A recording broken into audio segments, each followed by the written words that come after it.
straight in, no warning. Love this is it. the fun part of the podcast. Good morning. Get our Hey. technology sorted. I mean, speaking of technology, I'm glad that we're getting to do this. Thank you for your patience. Yeah, context, which we might be joking about for people who actually listen to this, is that we've already recorded this once and we couldn't get Gemma's recording to upload. So this is the second time we're doing it in the hope that this Try time it again. will work. You know, fail fast, fail forward, Charlie. Learn. I'm failing so much of these podcasts. Yeah, failing a lot. Failed with Absolutely love a bit Noosh's of failure. audio last time a little bit as well. So No. yeah. But Morning, Nick. morning, Nick. You're right. Hey. Good. Where Good are to you? see you. You're in How a are you doing? cafe? No, I'm in Poland. Is that actual Polish mountains behind you? Or is It's that not. background? It's not. I've just got a very dull background, so I just put some mountains behind me. But yeah, it's it's just an apartment. We rented an apartment in Poland, so we're spending Christmas with my in-laws. So that's always quite exciting. So we also do this massive road trip as well across Europe to get here. So yeah. You drive, don't you? That's Yeah. exciting. Cool. It is. Yeah, I like it. Yeah. What's your favorite part of the journey? I think To the my end. wife is a sort of a DJ. Getting home. Yeah, Yeah. no, I think so. Yeah, I think we. So she, yes, so she DJs all the way, which is good because I get exposed to a different kind of music genre, and then we stay at different hotels. But I just like seeing everything. I like the kind of the scenery. But yeah, it's also it feels good to do a road trip. Hardly anybody does that anymore. Love a road trip. Cannot beat a road trip. Is there like a parrot in the background? What's that noise? Let me just go and see if I get the dog to be quiet. Oh, is it the dog? Ah. You got a I thought it was dog. someone Amazing. stacking plates, but it's the dog. Maybe the dog's unloading the dishwasher. Who knows? Yeah. They can do all sorts of technology these days. Yeah. Love. Be quiet, dog. How are you, Gem? I'm very good, thank you. It's drawing up to the end of the year. So yeah, feeling good. It's last day at work vibes today for me. So yeah. I got to do my Christmas shopping today. Charlie, it's the 19th of December. I do on Christmas Eve. I can get away with it, but we're going to be away. So mine's done and wrapped by the 30th of November, so that I can like fully enjoy December. That's I don't want any obligations in December other than fun. That's all I want. Yeah, maybe I'll do that. What's your Christmas shopping approach? Do you have a sort of a strategy for getting it done? Is it Amazon all the way? Me? Amazon all the way? No, I didn't think you would be. No Bezos. No. So I have something. So obviously my name is now Paterson, but previously my name used to be Critchley before I was married. So you may remember the days of Critchmas. Like this is like a month-long event, which is just loads of Christmas fun. And I also have the Critchmas spreadsheet of dreams, which is like all the people I buy gifts for, all of the gifts that they've had in all previous years, so I don't duplicate anything I bought previously, whether it's bought, ordered, arrived and wrapped, and it's all colour-coded. So by the 1st of December, I can just put the Christmas jumpers on and enjoy. Wow. Yeah. That's so cool. Slightly nuts, but you set the bar, Gemma, I think. I try. Yeah. I worry about the amount of tat I buy at Christmas. That's my concern. Yeah. Because I'm ultimately buying for people, frankly, who can afford to buy it themselves. So it's like I've just got to buy them something sort of slightly weird and wonderful to make it worth their while. Something they wouldn't have thought of. Yeah, and I know you really care about the planet as well, right? So like that's kind of a challenge when you're buying stuff for Christmas. You don't want to buy stuff that goes to landfill. Yeah. It's like a 10 different gifts, all made of plastic, shipped in from China because, whatever. That's what kids want. Remy's demand for this year was a dinosaur grabber. And we were like, what the hell's a dinosaur grabber? It's basically like a litter picking tool, but it has a dinosaur head on it. Absolutely weird. love that. So where the She's hell got have you such seen good this? taste. Yeah. So there's that, and then there's like, all sorts of other tats that we bought, and then I've got to sort of think of something unique for my parents, and I end up usually just buying socks, to be honest. I love a pair of socks at Christmas. What do you buy? What do you buy for your better half, Nick, at Christmas? What's usually the go-to? Designer stuff, actually. So she's, Oh, so yeah. yeah, she Penny. has upped my awareness of kind of designer goods. So I'm much Good. more familiar with different kind of brands now. But she bought me a projector, which is really cool. It's so it we've already started kind of watching movies on it, but I always like kind of technology, Mm. and she goes more for kind of the It's brands. cool. Yeah. How about Christmas parties? Mm. Have Love the you idea of a got projector. your kind of works dues out of the way yet? Or How was the solved one? I wanna know about that. It was great. We kind of tied it up with Adele's leaving do. So Adele had been with us for three Oh, and a half years. She left at the end of November, so we tied that up with the Christmas party. nice. Um, it was just incredibly boozy, basically, because we started drinking at like we did like I always do like strategy conversations at the beginning of the team days that we do once a month because we're hybrid. So we all did that. We kind of got through all that by like 1 o'clock. So we just went to the pub at like 1:30, and then we drank all afternoon. Went to the Christmas meal in the evening. Had a couple of bottles of wine there, and then the evening activity was cocktail making. It was By that like point, I would be in bed. I was absolutely steaming, but it was brilliant. I think everyone had a nice time. Got to say goodbye to Adele, and then I have like little ones with my close friends over the course of Christmas. So I'll go Nice. out for meals and drinks and stuff with them, but nothing too exciting at the That's moment. cute. Yeah. We did What's Lloyd's Bank like?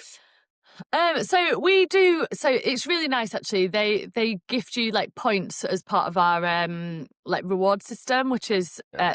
sorry, recognition system. So you get those and you can choose to do whatever you want with them. So you can choose to have like a day with your team or like a meal, or you can donate them to charity, or you could use them for your Christmas shopping. So it's like a nice little nudge. And as part of that, we chose to do a couple of things. So with our leadership team, we actually got together and did some of the really nice stuff that you will remember, Charlie, from the inclusion toolkit that we did together when we were at LNG. So we did a lifeline exercise at first, which was really lovely, like a way to create a bit of connection. And then just went out for dinner, which was nice. And then yesterday I was with my close team in Leeds, which was lovely, and we got to hang out and we did Christmas jumpers and we did a little Christmas quiz and stuff.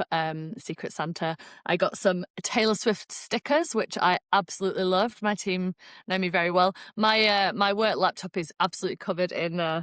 stickers, so you can see why they got me those stickers. Yeah. It's kind of My like mum says my laptop's like a skateboard. yeah. It looks like a skateboard, and it's really cool until you get to the logo in the middle and it's HP. You're like, Maybe that's where the Taylor Swift sticker goes, right? just cover it up. It could be an apple if you look far enough away. I was in Leeds on Wednesday, Jem. Charlie, what? Yeah. Should have On the shouted. What were train you doing early in Leeds? doors. I was seeing a client there just kicking off some really interesting work. It's working with like the combination of the L&D and OD team. So they're thinking more, let's say, strategically and impactfully about the work, which I'm quite excited about. So the Cool. solution might not be learning, which will be refreshing. Love. So Oh, well, yeah, let me know if you're up in Leeds. Yeah, we I'll could probably be up there we a could bit hang out. actually. Would love Yeah, to hear how you get on with the work as well. That sounds exciting. yeah, but yeah, Leeds was cool on the train in, and got a train back to London pretty quickly. Did you Took the not kids see up. any of it? You just sort of in and out. I saw Ellen Road on the way out, football team, We all Leeds, aren't stadium, we? Leeds, and Leeds. I took a picture of the statue on the horse, the Christmas market, and then I posted it on LinkedIn so I could I could ring out some social media organic nice. Get some posting, way to content. go. get some Done. content. Yeah. Do Every you day's find an that's like opportunity. turns sort of traveling or like what would have been adventures into like, I don't know, instead of it just being an adventure, it's a marketing opportunity. Just Always going monetize to be it. on the lookout for content. Like, Got to be yeah. on the lookout. Yeah. I really Yeah, worry about maybe. that, because I think that's kind of like there's a kind of a way of life which is sort of exploitation, which is, I think, what some people refer to as kind of capitalism. But I think that idea that every minute, every moment of your life is there to kind of be exploited, and that everybody else equally around you, you're looking for some way to kind of exploit them.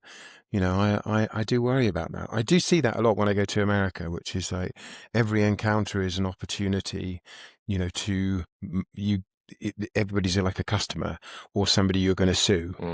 I think that's a bit kind of troubling. Customer or an enemy. Yeah. It is quite, yeah, I know what you mean. Like, I do think about it quite a lot, and it does feel quite cynical, and I definitely have pulled back from posting as much on socials than I used to. Like, you both know really well, like, that used to be my absolute happy place. Like, I would love to share. I'd be all over Twitter. Like, I left Twitter. I don't post that much on Grid anymore on Instagram. I do stories. Don't post at all on TikTok, but I do watch a lot of TikTok. But yeah, I think my attitude to sort of content and sharing and the purpose of it has definitely changed. Yeah, it is interesting. I mean, I'm not going to kind of bore anybody about it, but like it changes life in so many different ways. Like restaurants in London, which are the top 10 Instagrammable, you know, that was sort of like several years ago. And it's like, oh, okay, so it's no longer about the food. But the idea that you would go to a place like a holiday destination or a restaurant just for the sake of exploiting the opportunity to create content, that is different. But It's like, they're done, tick. That is a slither of, that is a particular slither of the population that do that, I think. Like because there are, you know, using the restaurant example, there are plenty of very good restaurants that, you know, don't look the best, but the food's amazing. And conversely, there's lots of really pretty ones that are where the food's just a bit shit. So yeah, there's obviously a market for it, but I wouldn't say that's the market that me and my wife are in, for example. I have been to raves and like festivals where usually you can kind of spot influencers because they're all dressed up to the nines, and wearing skinny jeans and very slim t-shirts, and they'll sort of go into the middle of the thing. They'll sort of dance really energetically. They'll take a photo and do and then they'll go and sort of walk off. My gosh, that's they so actually like weird. the music. Yeah. My friend Lamb works for one of the companies, and she was like, I had to hang out with these influencers all day, and all they did was moan about being there all day, and then did the smiley happy photos, and then just continued to moan about it. It's like, it's just, yeah, it's odd. I suppose if it's their job, though, a lot of people moan about their job, right? That's true, yeah. Yeah, maybe it's just another day at the office for them, being in like a, once in a joy. Lifetime festival experience. Yeah. And Charlie, young people today, you know, music just isn't what it used to be. It's all noise. I don't know. I've got according to Spotify, my listening age is 28. But I think that's because I listen to Old MacDonald Had a Farm and Frozen. And Mr. Tumble. The kids single-handedly bringing down your listening. It's the average down. Yeah, and then I listen to normal music, and it brings down the average. Yeah, that's what that's my suspicion. What was top of your list? Your Spotify Wrapped? That's a great question. It's actually quite cheesy, but I play when I'm trying to get my kids in the bath. I play Barbie Girl by Aqua. Excellent choice. Love it. And there's another one which is a bit cheesy, but when I've had a few beers and then I'm bathing the kids, there's a sea shanty, because I used to play like pirate songs for them. There's a sea shanty group called the Fisherman's Friends from Cornwall. And I generally play, I think my number one was Cornwall My Home by the Fisherman's Friends. Love it, Charlie. Love it. Experience design for bath time. There you go. I get it otherwise. How about you, Gemma? Are you a Swiftie? So do you know what? I wouldn't have classed myself as a full-on Swiftie. Like, I'm not into all the Taylor Swift conspiracies and Easter eggs that much, but I do definitely follow some of it. But my top 5, one of the things I really loved this year all my top 5 were women, which I thought was really nice. And, you know, like diversity is good. And I do listen to and try to listen outside of my comfort zone and like bring new things into what I'm listening to. I don't just listen to like Blink-182 and the songs that I was listening to in like 2002, although that Good is a lot times of it. though. Yeah, very good times. But no, there was like, it was like the year of, I think it was a year for like female pop. So Chapel Roan, Charlie XCX, Taylor Swift, Lily Allen, Doechii, like all of these people I were discovered like Doechii amazing. like on Wednesday, like Thursday. Oh, Doechii, Class. chef's kiss, like absolute like lyricist, I love so it. good. Yeah. So yeah, no, it was nice to see something a bit different. Although yeah, sadly Taylor Swift's chokehold over the music industry does remain. Yeah. Do you think she's evil then? Like deep down, do you think she's like do you think she's Bezos? Really? She's the I'm Bezos going of to the get music world. cancelled on this podcast for talking about Taylor Yes. Swift. Go on, let's get Gemma cancelled. No, I don't think she's evil. I think she's just a very shrewd businesswoman. I don't think What's the she's difference? necessarily. Yeah. Well, great question. I suppose it depends what your view of what evil is. I think some of the things she did was really nice. If you look at the Eras tour, there was a lot of cool things she did that she didn't particularly shout about. So she had like 90 truck drivers on the tour. She gave each of them like $100,000 bonus at the end of it. She donated to food banks in every city that she played. But you know, she's making billions, like make no mistake, but she didn't have to do that nice stuff, right? Like she's chosen to do that. So I don't think she's like a puppet for brainwashing the youth of America, but I think she's just very good at making money and knows how to design, like we said, experience design for bath time, knows how to design a really good experience. Like every seat in the stadium is designed to see something different. Like every song she does on that tour, she does a secret song every like date and it's different. The song is different every time, so there's a reason to like re-engage with it. Like I just think it's really clever as like a study in creating a really good experience. But yeah, I don't think Tay-Tay's not evil. Come on. No, I was being facetious, really. But yeah, no, you're right. It is kind of interesting to watch from a marketing perspective, I guess. For sure, yeah. What about you, Nick? What was on the top? What was the top? I guess you got quite an eclectic mix of music taste, haven't you, Nick? Because you've got like death metal, and you've got like you're into your EDM, and then you've got country music, right? That's the spectrum. Yeah, I is think it? eclectic is probably the nicest thing that you can say about it, really. I think quite often I meet people and I say, what kind of music are you into? And they say, oh, you know, all kinds. And I say, oh, country and western. And they say, no, not that kind. So I think I do listen to a bit of country and western, but only when my wife isn't in the car. She is more a metalhead. And so I've been learning to appreciate metal. So we went to Bring Me the Horizon. We went to Bad Omens concert. It was a few days ago. Time just is all a blur at the moment. We went to Ice Nine Kills. You've never heard of Ice Nine Kills, have you? You should look them up. Ice Nine Kills. Education. They do like metal based around Hollywood horror movies. I know it sounds niche, right? So there's one around, the Hitchcock movie Psycho, but yeah, have a look. It's really something. So we saw them live. Cool.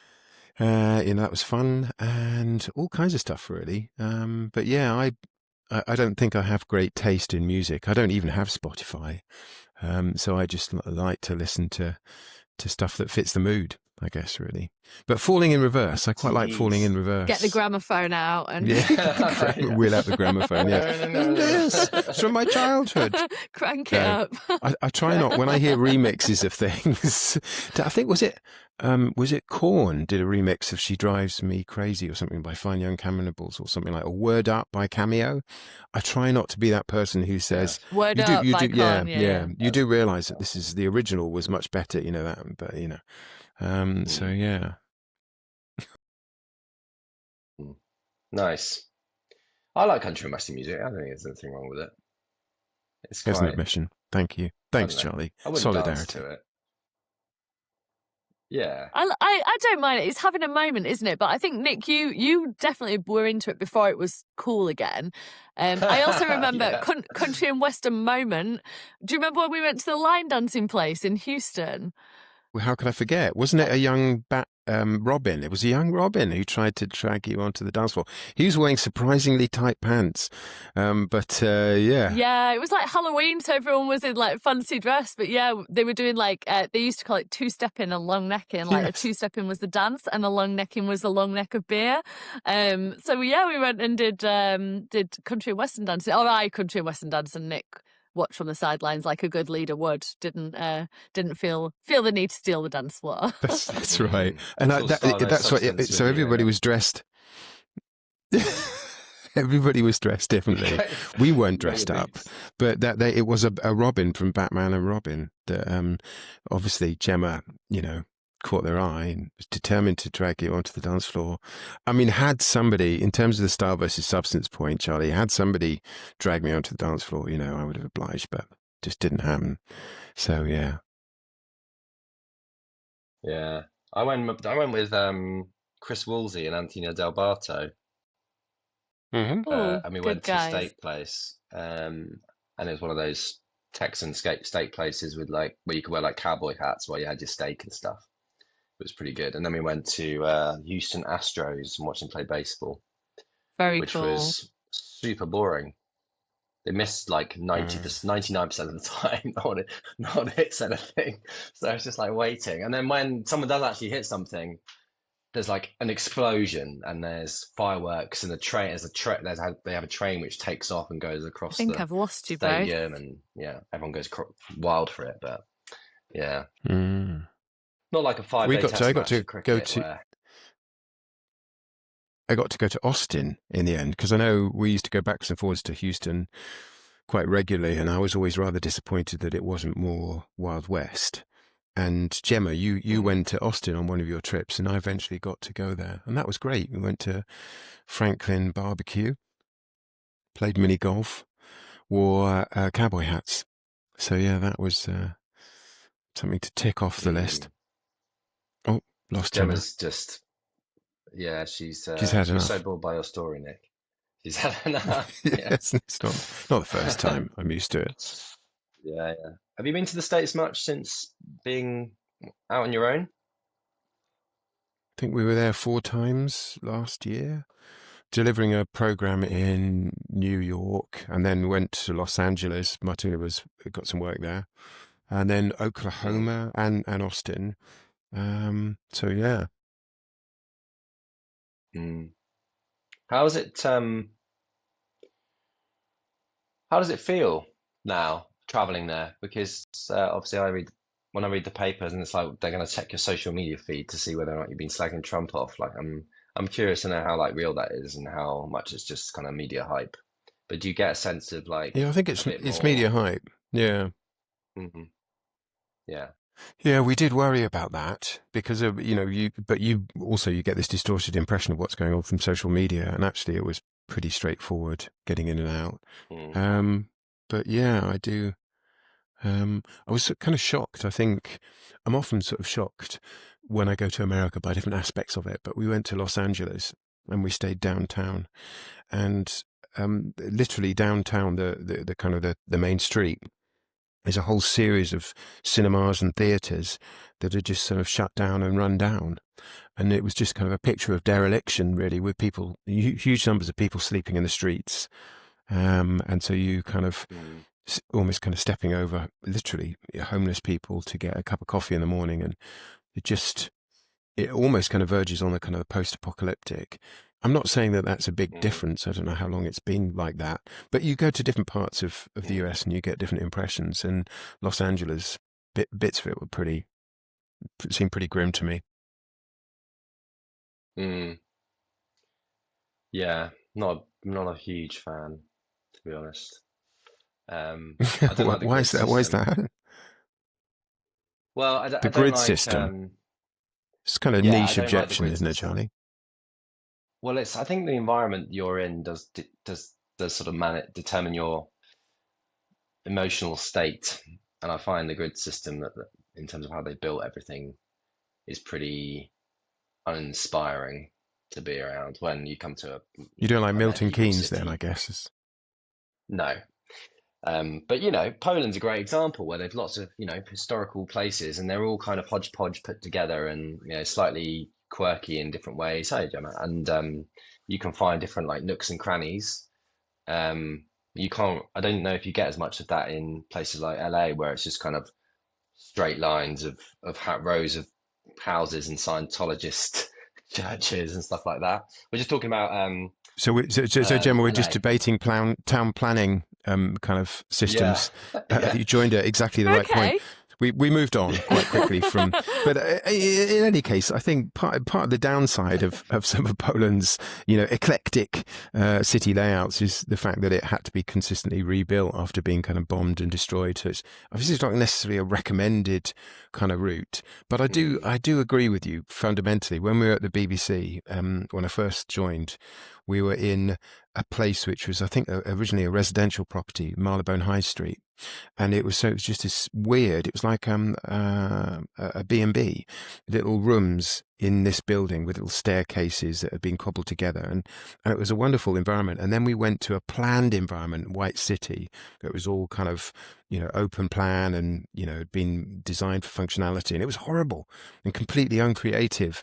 And so actually, I think there's a really profound point there about the way that spaces lend themselves to kind of creativity or not, and this idea that some of these spaces were going to be great for productivity and actually turned out to be absolutely the opposite, and I don't know if anybody really kind of bottomed out why that was.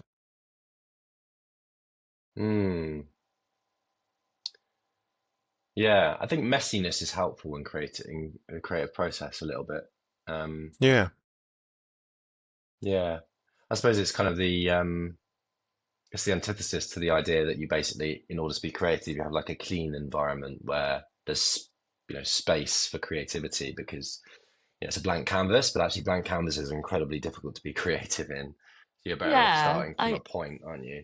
I Gemma, agree I'm with just getting that. this notification before you say something. Gemma Paterson has Riverside open in other tabs. Ask Gemma to close all other I've done tabs. what I said. They're All closed, but right, yeah, the pop-up is it's still there. all right. Technology gang, like, yeah, we can Yeah, make AIs that are super intelligent, but we can't, sort browser self-checkouts issues. and browser issues. Yeah. So what do you Sorry, I think, Gemma, interrupted in you. terms No, of kind of no. culture, like messiness versus structure? What's the right balance? Love Mm, that. What's the right balance between messiness and structure for culture? I think there is an element of like culture is organic, right? Like you have a culture, whether you say you do or not. Like you can intentionally design your culture or you can choose to let it happen, but there will be an element of organic culture that is happening. Whether you design it or not. So I think in terms of like the physical space that you were describing there, it's really interesting actually. At Lloyd's, we've been on a bit of a journey, well, a big journey actually. There's an amazing places team that we work with in People and Places, and they have done a brilliant job of like literally transforming how it feels to work in our physical spaces. And they're office spaces, but there are creative spaces in there. They're in our Bristol office, we've got a music room, we've got a craft room, there's a drum kit, there's guitars, you can go use that. So there's that, but there's also stuff that just pops up that people do themselves. So people will choose to just set up a space and do whatever it is they're doing. Like people were doing wreath making the other day, or like painting. So I think in workplaces you can intentionally design creativity into it, but it doesn't mean that creativity is going to happen in those spaces, if you know what I mean. mm, So I think, yes, there's a craft room, but it doesn't mean you have to be in the craft room to be crafty. Or yes, there's a music room, but you don't have to be in there to make music. I think mm, some of the best work I've done has been in spaces that you would probably say are the antithesis of creativity or creating a great culture. So I used to work for a fashion brand much earlier in my career. It was like my first foray into that world, and we were in this old tower block that must have been built in, I don't know, the 60s, 50s or 60s. Nothing works. It looked a bit like a Soviet era swimming pool. Like it had like these like mosaics on the wall, like 50% of the lights didn't work. Like, there was no kitchen. You had to go buy bottled water, and we had like a coffee machine, and you pour it in. The coffee machine wasn't even on a table, it was on the floor. Like, it was the most unglamorous thing you've ever seen. But then we also had like, there were like mannequins and drawings of like outfits, and there were like material samples and clothes everywhere, and people who just loved what they were doing and got really excited and inspired and would bring stuff in to be like, hey, I found this fabric, like, what do you think for the next collection that we're doing? So I don't think you need the environment to be designed in a particular way to feel like you can create and you can make, but I think there are nudges that you can put into that can help. Maybe a table for the coffee machine would have been good. I love that example, because I think what you sort of highlighted there is the difference between an environment where you feel like you are part of the system, where you are sort of slotting into some pre-designed kind of structural space, and ones where it seems like you're there to create the system. Do you know what I mean? It's like a kind of blank canvas. And I think probably that's part of the answer to it. It makes you feel that the opportunities, that are very different in those two kinds of spaces. So yeah, I think it's a nice example. Yeah, I really love that. And also on the system thing, one of the things that we talk about quite a lot in our team is we're working on the system whilst we're in the system. So I work in culture change. We're trying to transform the culture of the place that I work at the moment. I think we're doing a good job of it. We're starting to see some evidence of that change happening. But we are part of the system whilst we're trying to change it. So working on the system whilst you're in the system, that can sometimes be really hard, and having to sort of hold that tension and sort of take yourself out of it sometimes and be like, oh, I'm experiencing the complexity that I'm trying to solve for, or I'm experiencing the challenge that we're trying to design for. And sort of being able to take yourself out of that and realize that you can, look at it from a bird's eye view as opposed to feeling like you're just in it and part of it and it's happening to you. I think that is sort of one of the ways that I feel like we can. Can I ask a question about that then? Because I think culture is such an interesting thing, because there's so many different levers you can pull. That was certainly my experience of culture, is there's not one thing you do to kind of change the culture. So my question was, what do you think is the most important lever, or the one where you've done something and you think it's sort of had the most impact? Really lovely question. I think the thing that has the most impact in culture change is intentionality. So being really clear about the problem that you're trying to solve. We know the 5DI model. We know design thinking. That for me is the unlock. So being able to look at the challenge that you're facing into and then be really intentional about how you design for that. Know what will look different as a result of doing something, and then have really clear measurement in place. And the reason I say that, and not, like, change champions, or leadership development, or this, is because I don't think there is a one thing. I think if there was, people would be doing it, selling it and making millions. Like, if you figure that one out, like, bring me in. But I think it's knowing that there is going to be several different challenges that are going to add up to the sum of their parts. And that's what will make the change. So you might identify, for example, you might say, look, we've identified through, listening to colleagues, spending time with them, understanding what's going on, looking at their output and their work. We know that complexity is a challenge, and we want to solve for that. But that complexity may look different for different parts of the organisation that you're working with. And it's really important to never skip the discovery, right? Like, understand what's going on and then make a change based on that, measure it. If it hasn't worked, try something different. So yeah, I would say it's definitely understand the problem that you're trying to solve. What would you say? Can I add I something? certainly like that. I think the answer is I think it's kind of building on your point, Gemma. I think it's measurement. I think that organizations' culture is shaped by what the business cares about, and what the business cares about is shaped by the metrics it puts in place. We know that from consulting. We know that utilization is the thing that people focus on, because that's ultimately the input measure to output of commercial success. So I think really the most powerful way of changing behavior is change what people are being measured by. I think, Nick, you've done some work with the organization I'm talking about, but a large toy manufacturer. they do something quite interesting, which is they give people reward based on engagement. So rather than based on financial commercial success, if a team is engaged, the leaders get more pay essentially. And you think that's wonderful. That must create a really lovely culture, and it does. But there's also a darker side to that, which is that people are nice to everybody, regardless of whether there's a performance issue or not. So I think it's really powerful to put those kind of metrics in place, but there's never like a silver bullet. There's always like a downside. So I think the answer, no, to your point, Gemma, like if there's a way, why aren't people doing it? People aren't doing it because it requires some quite significant trade-offs, I think, in terms of what the business ends up doing. Like I'm rabbiting on, but doing some work with one of the big four on account management and sales at the moment, and they're asking people to do account management kind of side of desk. And the solution to that is quite simple. Basically, it's give people the time to do the thing you're asking them to do and set objectives that are linked to what you're asking them to do.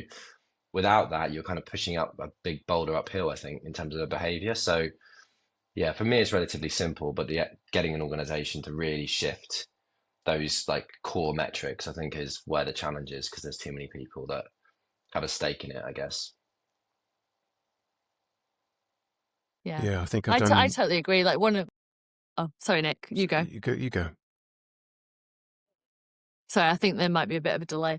So no, I was just going to build on Charlie's point about measurement. So measurement is a massive part of the role that I'm doing currently, particularly in the engagement space. So looking at how you measure that, but also not just going after the traditional metrics that you might associate with engagement. So, people would go for employee net promoter score. They would have an employee engagement index, satisfaction, that sort of stuff, all really important. But I think to your point, Charlie, it's about understanding what you need to get done and then measuring for that. So if what you need to get done is make the organisation simpler, measure for it. And that's something that we're starting to do now. We're starting to really see a shift in that. But it's also a long game. Like, it's not going to happen month on month. You're not going to do something and the next month it drastically changes. I've been doing this here for 2.5 years now, and we're starting to see the shift. So it's been up for that sort of long game that you have to play for this. Culture change doesn't happen overnight. Yeah, I've been part of kind of culture change with quite a few organisations now, most kind of notably BP. And I don't know if you know, Ed Shine wrote one of these definitive books on culture, and his book was titled Leadership and Culture Change. I sort of think he got it wrong, because his perspective was that leadership kind of defined the culture. And I think that's true in the early days of an organisation. But my observation was that within BP, and it's a kind of an example we all know, that it was generally your peers who had a big influence on the culture, although leaders could still effectively torpedo your culture. So like the Andy Byron, the astrologer CEO, when a leader does something like that, it basically just kind of burns the culture. But I think the answer that I would give to that question is what people talk about. The answer to culture is like what people talk about. So, for example, I travel a lot. And if you get in a taxi anywhere in the world and you say you're from England, they'll start asking about football, because their impression is that British English culture, at least, is sort of defined by the football, which is what we talk about. So they try and talk about it. And in different countries, if you go to America, everybody talks about money. That defines the culture. And you might think, well, that's an output measure, not an input.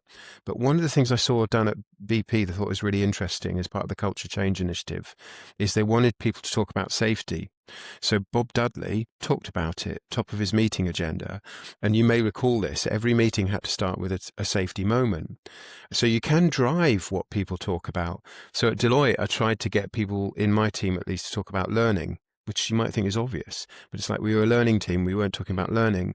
So I was starting each meeting with talking about a learning moment. So I didn't have safety moments. I had learning moments. I tried to encourage leaders to do this as well. Nice. And last but not least, I think storytelling plays into that. So in terms of like, if you said, well, it's all about what we talk about, you can start to pull different levers that influence that. So I think really powerful stories because people often talk about storytelling in the context of culture, can influence because they create buzz. They get people talking about things. So, obvious examples, when I was at the BBC, there were sort of various catastrophes that happened and everybody would talk about those and those would change the culture.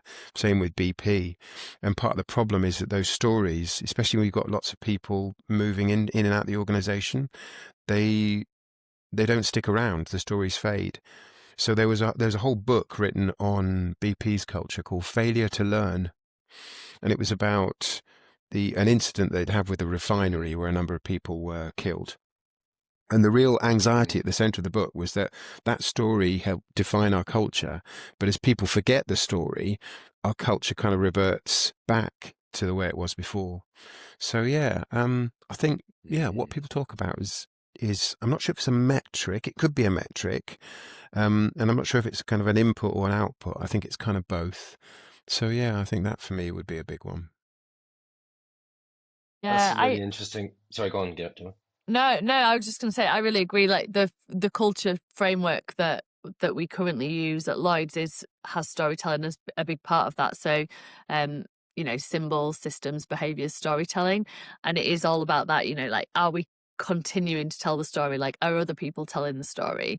Is it just coming from leadership, or is it part of everyone's conversations? And I really saw that at BP, and I often refer back to that, how the sort of stories of safety went right from massive disasters where people lost their lives, sadly, right through to put a lid on your coffee cup, hold the handrail. And like it sounds trite to say that, but like that to me was like a demonstration that actually the culture had changed. That the fact that if you're in Feltham and Bedford Lakes and you've got a lid on your coffee cup and you're holding the handrail, that's come from like a story where it had like massive detrimental effect on people's lives and the company and everything else. So I think that power of storytelling, you can't underestimate it.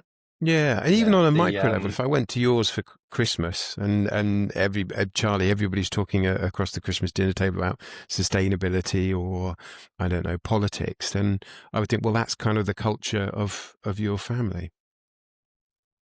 I was thinking about the hub which you ran, Gemma, the video platform, and I think the most popular video wasn't it like how to walk down the stairs or something? I think it was. No, it was definitely up there. There was like there was the a funniest couple thing that they had, like the funniest thing on there, which is like someone had done with like clip art video. Yeah, I think people were looking for just something a bit different, but no, not like people did definitely watch it. They did definitely do it, and we all travelled when we worked at BP. Like the culture in the office in Brazil in São Paulo was the same as the culture in London, right? Like people did the same things, people told the same stories, and I think that is almost like masterclass in being able to shift it. But do you remember Christian, the French guy who sat with us, and how he would just run, not holding the handrail, down the stairs in front of like the security guards and receptionists just to get a reaction from them. Like he was brilliantly disruptive in that way. Because I mean, the downside of that is it's quite oppressive, and it's almost, to your point, it's quite trite to be thinking about people losing their lives in an oil refinery explosion and the kind of, let's say, the mood music of oppression of people saying you're not an adult, you have to hold the handrail. I think it's oppression if you don't believe it. Like I don't agree with that. Like I think if you believe it and you buy it. Yeah. But I don't agree with that because I had to work through all the stats.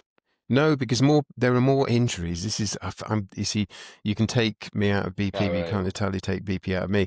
But it's like, statistically, there are more injuries through slips, trips, and falls. So everybody thinks it's a little bit like, I'll give you a good analogy, Charlie. It's like aircraft travel and driving, because it's like everybody's horrified by the air crashes because that's a big story, right? But what they forget is that most of the injuries and accidents happen in those little mundane day-to-day trips. And so that was the real message of that, which is it was partly just, that's where your accident's going to happen. You're not going to get blown up, on some oil rig. You're going to fall or slip or do something down the stairs, and it can be life changing. But the secondary message through it was, all the little stuff matters. Notice the little stuff. Don't feel like you don't play a role in safety because, I just work in an office.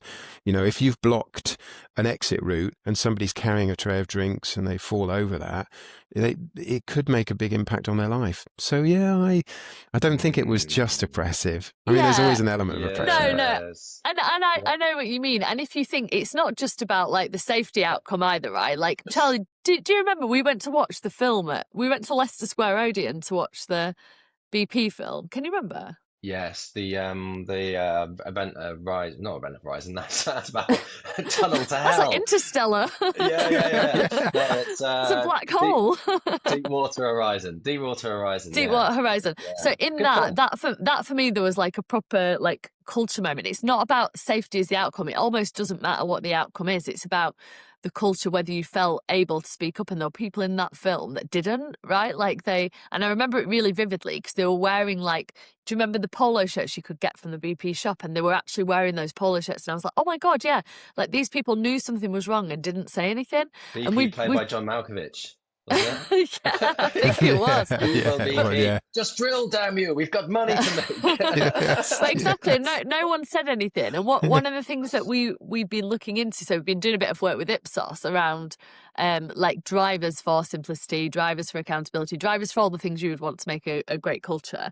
And probably comes as no surprise that psychological safety is a massive driver of accountability. So it's not always about having the safety moment to drive safety. It's about having that moment to create an environment where people feel like they can call things out that are wrong.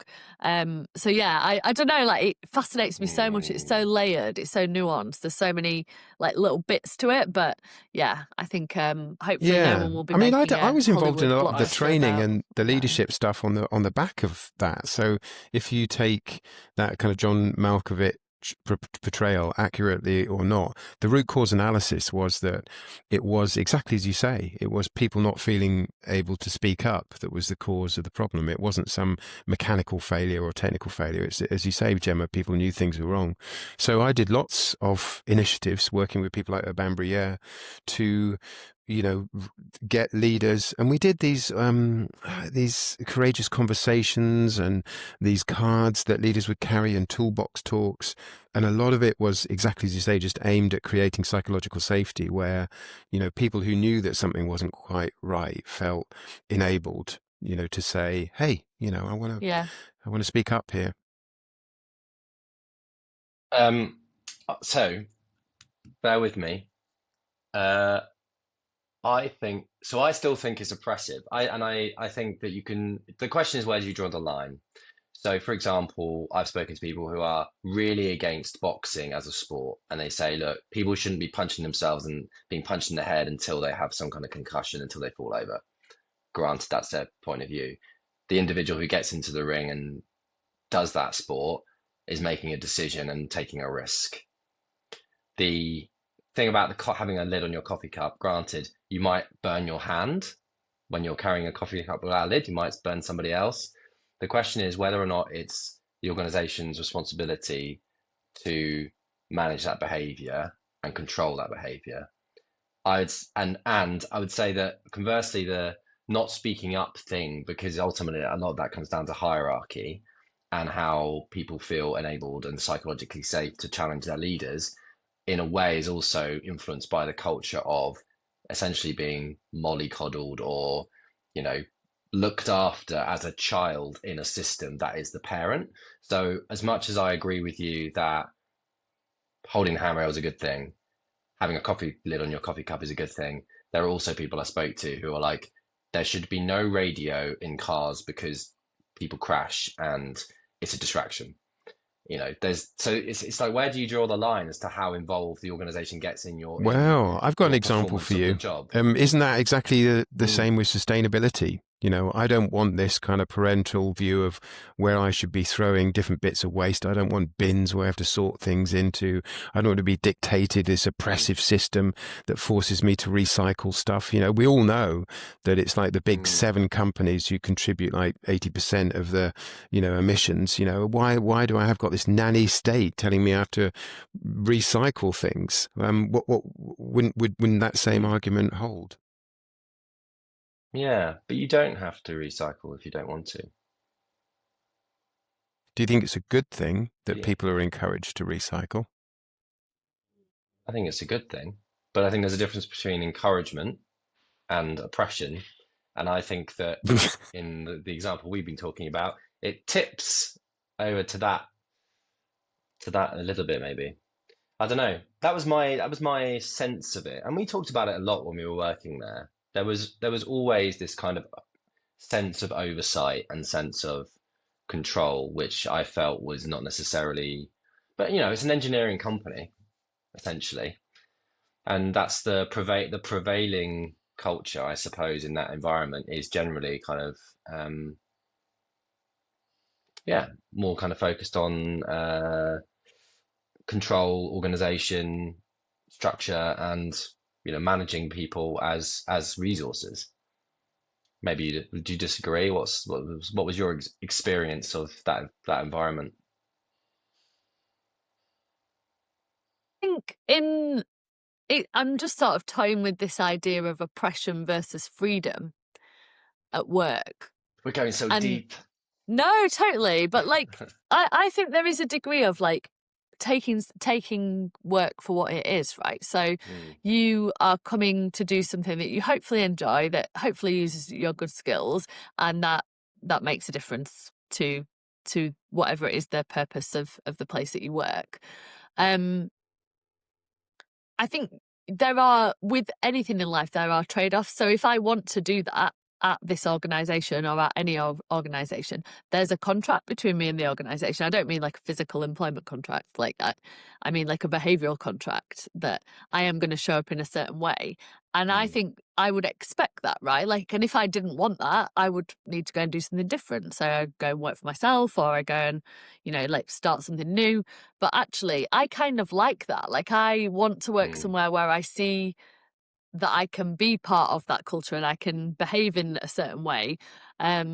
So I don't see it as oppression because of, you know, the context that we live in. There is a degree of choice. Obviously, not everybody has the choice to work wherever they want, and I totally understand that. But I think there is a degree of choice, certainly in the kind of jobs that we're in and have been in, that I am choosing to be here and to make a difference in this job right now. If that context changes, I don't feel oppressed. I feel like I will, you know, go do something different somewhere else. Yeah. So I don't know. Maybe that's a mindset thing or a framing thing. I tend to agree with Gemma. I think that, you know, Jean-Paul Sartre, if we want to go deep, kind of famously said, "Hell is other people." Let's do it. Hell is other people. Yeah, hell is other people. His point was effectively that you are oppressed by other people, but frankly by reality, because you might want to pick up a boulder and hurl it, you know, a mile, but you can't because reality stops you doing that. And other people, especially because we're social creatures, kind of oppress you. How does that kind of bear on this conversation? Well, I think to connect to sort of Gemma's point, really, it's about, I think authenticity is the key. It's whether or not you can be true to your values when you're in an organization. Because I think what you're describing, Charlie, is that feeling that how you want to behave and how the organization is expecting you to behave are kind of misaligned. But if you can achieve this kind of ideal state culturally where the way that people want to be and the way that the culture enables them to be are aligned in some way, then people can be authentic. So I think we're all limited by reality in terms of what we do. We all have to make compromises with other people. But I think the point at which it feels wrong is where we're forced to be something that we don't feel is kind of true to ourselves in our organizations. And that always happens to some extent. But I think that's what you're trying to change, really. And that might mean that you just chose the wrong job to work in. Do you know what I mean? It's not all about the organization. It might just be that you went to work for an organization and you were like, oh, actually, you know, this was a bad decision. And, you know, as if any of us would have done that and like thought, well, yeah, okay, maybe I can't be myself. And so that's kind of my fault. That's on me. I need to steer myself somewhere else. Yeah, like behavior is a function of the person and their environment, right? Like it's like if your environment isn't right for you, put yourself in a different environment. Don't burn the environment to the ground. It'll be perfect environment for some people. Yes. Fire starter. I think there's something. Yeah, I mean, I think what your argument is basically if you don't like what the organization is trying to make you do, then go and work somewhere else, which is fair enough. But I also think that it's probably more complex than that, which is that I think the way that we talk about authenticity and bringing yourself to work is very narrow in its scope for difference. What I mean by that is when I've been chatting, we've done work on DE&I before. I did some work with Redmond and we were talking about it. And he said, these companies don't want diversity of thought and they don't want diversity of people. What they really want is a particular sliver of population of society. So we want hardworking, we want well-educated, collaborative and whatever. We don't want diversity in political thought. In many organizations, there's a strong BBC, as an example, is always being criticized for having too many left-leaning creatives, for example. So I think that the comment around authenticity is probably only true, or the organizations match up to certain people or certain types of thought, rather than it being about people actually wanting to bring people to bring themselves to work. I just don't think most organizations allow for that. Not really. They just have a view of what they want and they go after those kind of people. So I guess What do my you own think, Gemma? experience of working at places. Yeah. What do you think?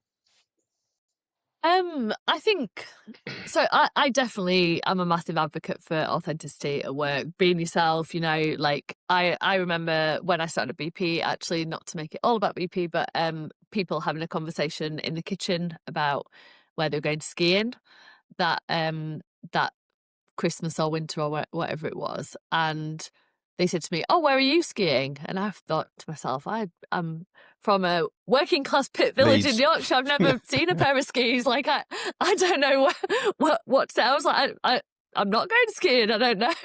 But there was like an assumption, and that for me was a moment where I could have chosen to be like, "Ooh, do I do it? Do I stretch my A's out in my words and change how I speak? Do I don't know, show up in a different way? Do I pretend that I'm going skiing?" And you sort of make a choice in that moment and say, no, I'm gonna show up as who I am. And I think the more people can do that for each other, the more you can bring yourself into work. I don't think that authenticity means you bring every single tiny bit of your personality into that work context. Like I don't bring every bit of my personality into every relationship that I have, right? Some friends see a certain side of me, some people see another side of me, right? Like it's sort of authenticity in context.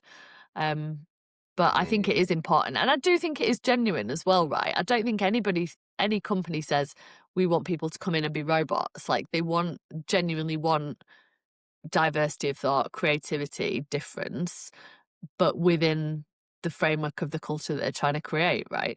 I think I seem to have spent a lifetime circling this topic and worked with people like Bina Kandola, and he's written a brilliant book around this on the value of difference. There's so much you could say, but I suppose to say something slightly more provocative and practical, I think organizations can benefit from having homogeneity in the short term. So to Redmond's point, you are right. I think they will quite often say from a PR perspective that they're championing diversity, but actually if you look at the process, those are implicitly discriminatory. So a simple example was at Deloitte, I was rigorously taking out the requirement to have a degree from job descriptions, because that I think is a subtle form of discrimination. It drives people into kind of homogeneity. And I think, Danny Seals, when we were at PA Consulting, they were sort of championing kind of diversity and inclusion. He joined as a dyslexic. His experience as somebody who's neurodiverse was not good. And, I think a lot about these sort of stories and incidents, but I think that you might say, well, why are organizations doing it? And I think it's because life is easier when everybody's like you. Same is safe. And the people that you find it easiest to get on with are people like you. And so organizations gravitate towards having homogeneity. But the problem is, and Rory Sutherland makes this point, I think, lots of times, is you create a very brittle organization, one which, when something changes and you need to flex, you haven't got that diversity of thought and capability that you need to adapt. So it's a very short-term strategy. I think long-term organizations, especially in this kind of notoriously volatile environment, need to be actively kind of seeking out as much diversity just to ensure their profitability in the long term. So I think that would be my case, if you like, for diversity. Yeah. There's that good book, Rebel Ideas, as well, which talks about particularly sort of making decisions around security in the US in the 2000s, around the 9/11. How essentially the people making those decisions were all kind of from the same background, the same group, and that limited their ability to kind of identify and address some of the issues. So yeah, we're nearly out of time. I really enjoyed it again. What are you doing for Christmas, Jem? What's the setup? What's the vibe? Lots of family, hopefully. Lots of good food. We're a massive family, so we tend to travel around and eat Christmas dinner several times. I think I'm already on my 3rd in December, so I'm bring on the next 3 Christmas dinners. I'm up for it. How about you both?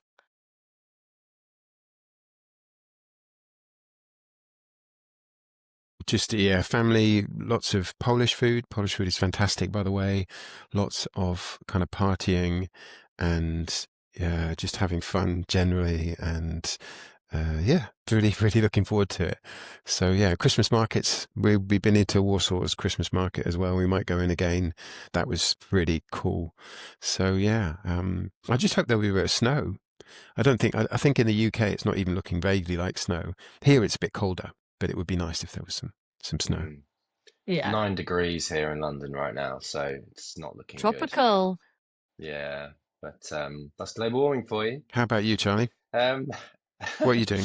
Yeah, family this weekend. So I'm going to see my parents and my brother and sister-in-law, and then back at home for Christmas Day with my in-laws. And then I think we're going to a few gigs over the Christmas break, and then back at work on the 5th of January. I'm trying not to be like, thank God that year's over, I need a break. I'm trying to be like, this is just a pause in my longer term journey. That's a good way to look at it. Trying to be positive about happy it. Pause. Next year's going to be on a happy pause, exactly. Well, just one thing before we close. Somebody said last year, and it really stuck with me. They said, do you think this will be the last robot-free summer? And I thought, ooh, that's interesting. The last summer where we don't see robots anywhere in our lives. Because that would be, I don't know if it will be this summer or next summer, but imagine going into kind of retail stores or going into an airport and, starting to encounter robots as part of the everyday. So I think that will be like a big thing. It's coming. They have it in Leeds. They have the little robots that deliver your shopping from Co-op. Wow. Oh, honestly, it was such a moment. I was driving my car. The robots stop at the zebra crossings. They know to stop, and you have to stop your car. And the little cute robot drives across the crossing and takes it shopping to someone's house. I was like starstruck at seeing this robot in the wild, but I imagine we're going to see a lot more of that. Leeds, centre of robots ending up the in universe. the canal. Centre of the universe, yes. It all starts in Leeds. Right, well, yeah, that's where the revolution starts. Have a lovely Christmas, both of you. Thank you again for jumping back on. And I'll see you in the new year for more fun. Thank you for having me. Really nice to catch up with you both. Yeah. Take care. Have a great Christmas. Wonderful New Year. See you soon. Bye. Don't forget to let it upload. I'm not touching it, Charlie. I'm not touching it. We're going to pause and leave it, and then you can disappear. Okay. Okay, see you later. See you later. Bye. Bye.